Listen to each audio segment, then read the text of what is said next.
안녕하십니까. 전종희 목사입니다. 8월 24일 토요일 매일 성경 묵상입니다. 예레미야 52장 1절로 11절입니다. 시드기야가 왕위에 오를 때에 나이가 21세라. 예루살렘에서 11년 동안 다스리니라. 그의 어머니의 이름은 하무달이라. 림나인 예레미야의 딸이더라. 그가 여호야김의 모든 행위를 본받아 여호와 보시기에 악을 행한지라. 여호와께서 예루살렘과 유다에게 진노하심이 그들을 자기 앞에서 쫓아내시기까지 이르렀더라. 시드기야가 바벨론 왕을 배반하니라. 시드기야 제9년 열째 달 열째 날에 바벨론 왕 느부갓네살이 그의 모든 군대를 거느리고 예루살렘을 치러 올라와서 그 성에 대하여 진을 치고 주위에 토성을 쌓음에 그 성이 시드기야 왕 제11년까지 포위되었더라. 그해 넷째 달 9일에 성중에 기근이 심하여 그 땅 백성의 양식이 떨어졌더라. 그 성벽이 파괴되매 모든 군사가 밤중에 그 성에서 나가 두 성벽 사이 왕의 동산 견문길로 도망하여 갈대아인들이 그 성읍을 에워쌌으므로 그들이 아라바 길로 가더니 갈대아 군대가 그 왕을 뒤쫓아가서 여리고 평지에서 시드기야를 따라잡으매 왕의 모든 군대가 그를 떠나 흩어진지라. 그들이 왕을 사로잡아 그를 하맛 땅 리블라에 있는 바벨론 왕에게로 끌고 가매 그가 시드기야를 심문하니라. 바벨론 왕이 시드기야의 아들들을 그의 눈 앞에서 죽이고 또 리블라에서 유다의 모든 고관을 죽이며 시드기야의 두 눈을 빼고 놋사슬로 그를 결박하여 바벨론 왕이 그를 바벨론으로 끌고 가서 그가 죽는 날까지 옥에 가두었더라. 아멘.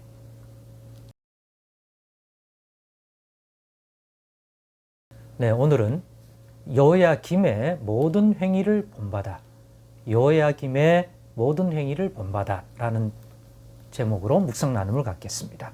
오늘 본문은 남왕국 유다의 마지막 왕인 시드기야에 대한 하나님의 심판에 대한 내용을 예레미야가 소개해 주고 있습니다. 오늘은 이 유다의 마지막 왕 시드기야의 마지막 하나님의 심판으로 말미암아 오늘 본문과 같은 이러한 인생의 삶을 살다간 그러한 시드기야 왕이 주는 교훈을 함께 나누도록 하겠습니다.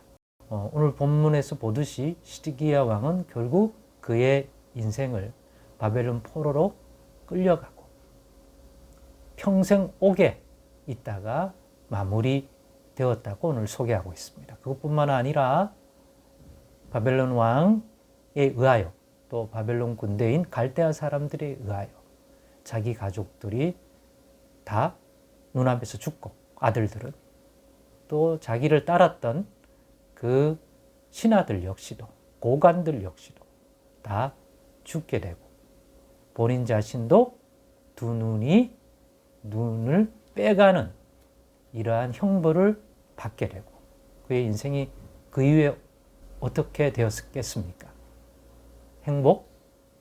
그런 것과는 거리가 멀죠. 그렇게 마무리되었는데 그 이유가 시드기야 왕이 바벨론에 의하여 이렇게 되리라는 것은 이미 예레미야 선지자의 말을 통해서 분명히 그 말을 받아서 따랐다면 또 경고를 삼았다면 잊지 아니할 것들이고 또 이렇게 될 수 있다는 그러한 예상을 할 수 있는 분별할 수 있는 그러한 삶이었습니다.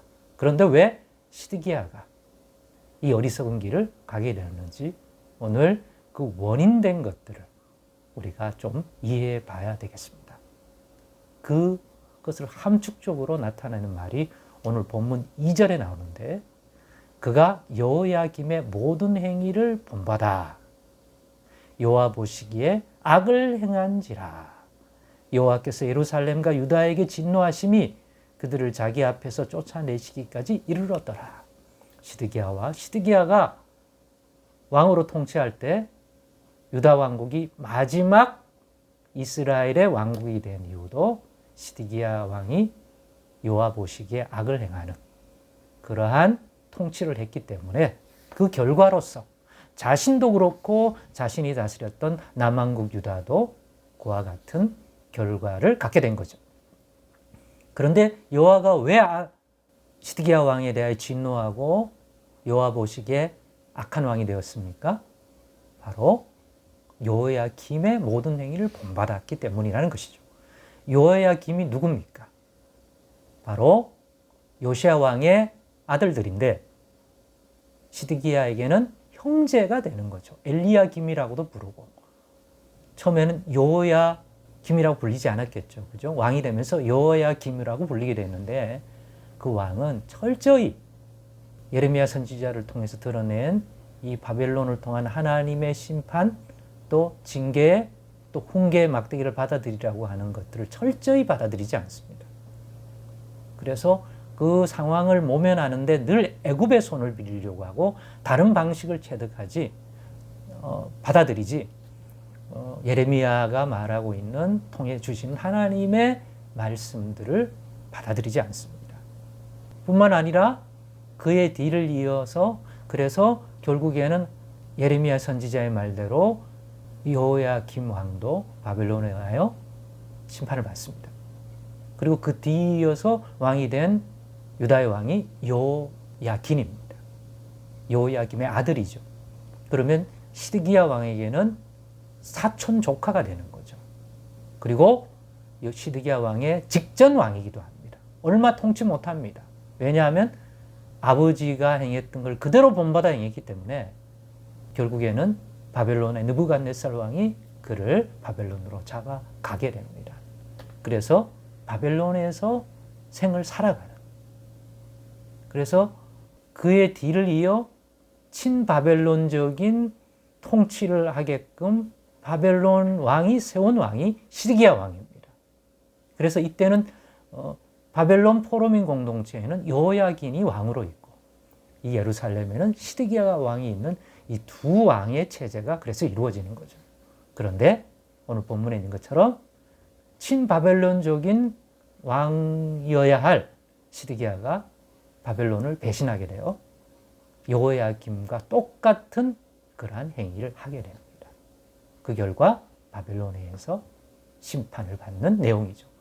그런데 왜 자기 조카 직전왕 여호야긴도 바벨론에 의하여 심판받는 걸 보았고 자기 형제인 그 전왕인 여호야김이 또 심판받는 걸 봤는데 그리고 자신이 왕이 될 때 바벨론에 의해서 왕이 됐는데 왜 똑같은 길을 가게 되는 걸까요? 여기서 우리는 깨닫게 됩니다. 육신의 눈과 귀로 듣고 또 보았다고 해서 깨달을 수 있는 것이 하나님의 나라의 진리가 아닌 것들을 알게 됩니다.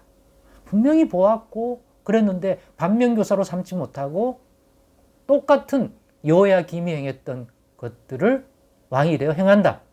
바보냐? 아닙니다. 예수님도 말했습니다. 사람들에게 예수님이 얼마나 놀라운 일을 보여주고 가르침을 주었습니다마는 예수님도 저들이 보아도 알지 못하고 들어도 깨닫지 못한다고 얘기했습니다.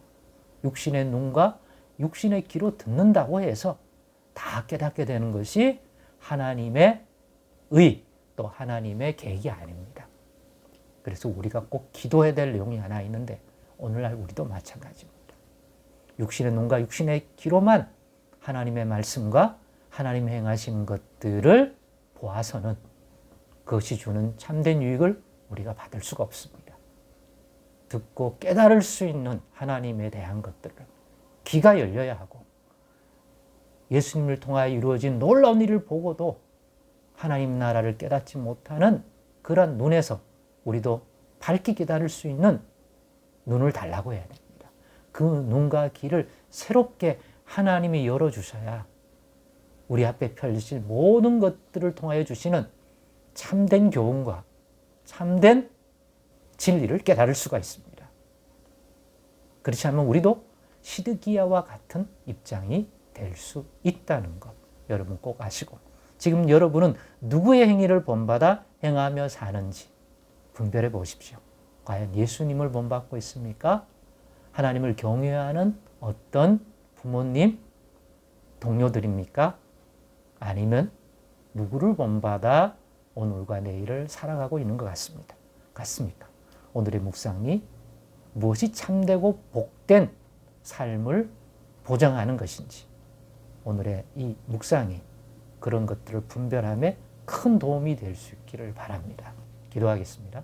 하나님 감사합니다. 오늘의 나눔이 주는 유익을 온 성도들이 누릴 수 있도록 역사하여 주옵소서. 예수님의 이름으로 기도드리옵나이다. 아멘.